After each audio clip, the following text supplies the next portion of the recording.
9 000 à l'image d'autant de polices d'abonnement de l'administration qu'on a actuellement.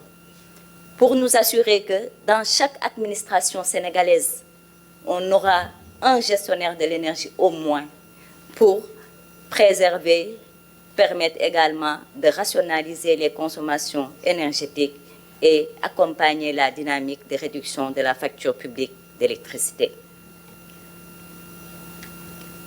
Pour démarrer cette présentation, nous allons juste rappeler très rapidement les 4 axes d'intervention au niveau de l'Agence pour l'économie et la maîtrise de l'énergie. 4 axes d'intervention à l'image de ces missions, reposant d'abord sur tout ce qui est lié à l'efficacité énergétique au plan technologique et bâtimentaire, parce qu'aujourd'hui, il y a énormément de choses à faire au niveau de nos bâtiments pour améliorer déjà leur structure en vue d'optimiser et de réduire les besoins internes en climatisation, en éclairage, en ventilation par rapport à ces différents usages énergétiques stratégiques pour améliorer ainsi le confort à l'intérieur thermique de nos bâtiments sans pour autant abuser de l'utilisation de l'énergie.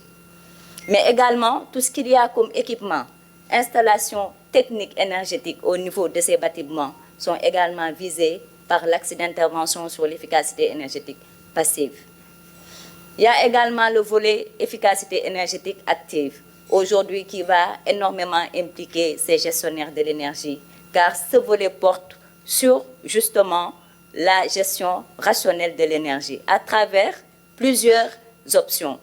L'une des options, c'est les bonnes pratiques d'économie d'énergie qu'on va répliquer au niveau de l'ensemble des bâtiments administratifs. Mais l'autre option ou les autres options aussi, c'est tout ce que nous offre aujourd'hui des solutions digitales, la domotique, l'Internet des objets connectés, qui nous permettent de directement aussi avoir ces systèmes de contrôle et de gestion sur l'ensemble des usages énergétiques au niveau des bâtiments et des équipements. Il y a également le volet de la diversification énergétique avec les énergies renouvelables à intégrer également au niveau des bâtiments, au niveau des différents usages de manière générale. Et enfin aussi, il y a la substitution énergétique, notamment dans certains secteurs clés tels que les combustibles de cuisson. Pour rappel, il y a eu au 30 août 2024 une réunion interministérielle historique sur l'économie d'énergie.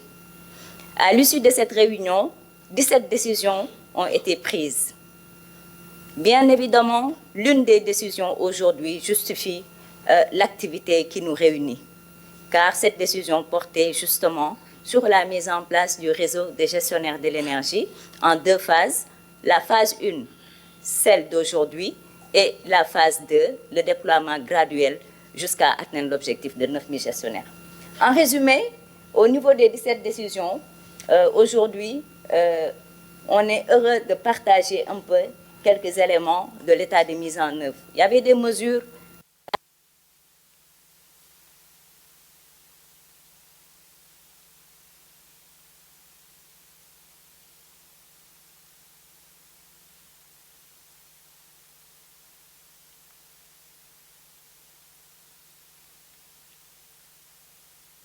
pour l'année 2024, on a pu totalement les boucler. Les mesures aussi immédiates concernant en particulier les administrations, pour les 7 mesures étaient bouclées et 2 sont en cours d'exécution. Quant aux mesures à moyen terme, sur les 8 mesures qui ont été recensées, 4 sont en cours de mise en œuvre, 2 également sont en suivi et il n'y en a que 2 qui ne sont pas encore engagées.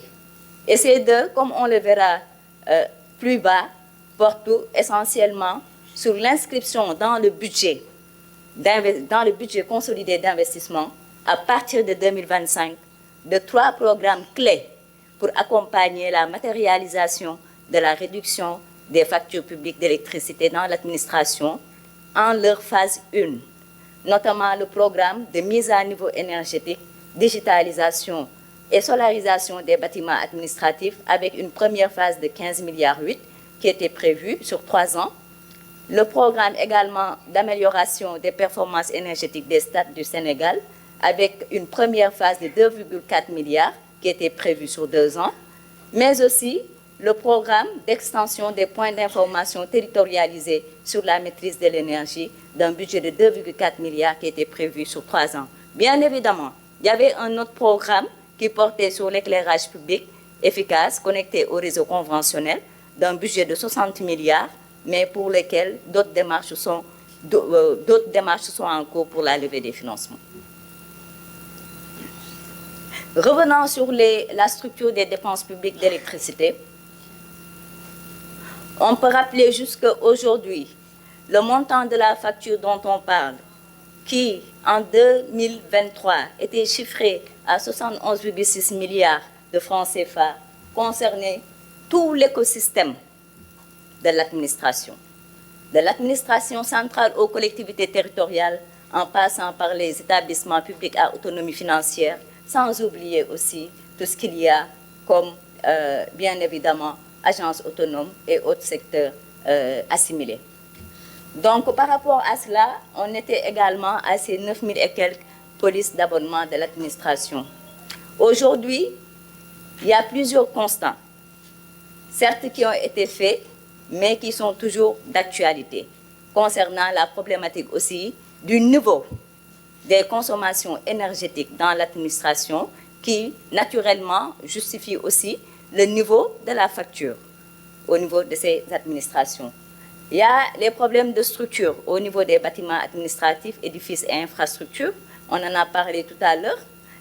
Tous les aspects liés à l'isolation thermique, à l'adaptation des vitrages qu'on utilise de manière systématique actuellement au Sénégal, sans pour autant intégrer les aspects d'efficacité énergétique dans leur dimensionnement ainsi que dans leur choix. Il y a également les problèmes de conformité des installations électriques, de dimensionnement des besoins électriques, d'efficience énergétique des équipements installés et utilisés au niveau de ces sites administratifs, mais également, comme l'a montré tout à l'heure la petite capsule qui est passée, la problématique du gaspillage énergétique et l'abus dans l'utilisation de l'électricité. Toutefois, il n'y a pas que des problèmes. Il y a beaucoup de solutions. Ces solutions ont été quantifiées, qualifiées, conceptualisées, évaluées et constituent aujourd'hui un arsenal de programmes que l'AME est en train de déployer. Leur déploiement nous permettront à terme de pouvoir capturer jusqu'à 45% d'économie sur les factures publiques d'électricité.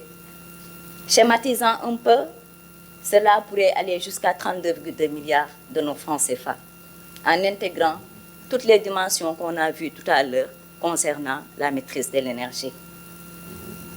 Et ceci a été confirmé et conforté par une étude qui a été réalisée en 2020, bouclée en 2020, avec l'appui de la Banque mondiale qui portait sur l'évaluation des opportunités d'efficacité énergétique dans le secteur public au Sénégal. Cette étude a eu à découler sur un programme structuré sur un budget de 113 milliards de nos francs CFA pour nous permettre chaque année de pouvoir consolider des baisses de 21 milliards. Chiffre de référence 2019. Et comme je le disais tout à l'heure, à chaque problème, sa solution. Et à tous les problèmes qu'on a montrés tout à l'heure, des solutions concrètes sont là et sont en train d'être déployées par l'AME. En résumé, voici la cartographie de ces solutions. Les solutions passant par le programme de mise à niveau énergétique, digitalisation et solarisation. Les solutions passant par le diagnostic énergétique pour les plans d'efficacité énergétique spécifiques à certains secteurs, ainsi que l'assistance technique énergétique en continu. Les solutions relatives à l'optimisation de la facture publique d'électricité, les solutions relatives également aux points d'information territorialisés sur la maîtrise de l'énergie, mais également l'éclairage général des bâtiments ainsi que l'éclairage public efficace.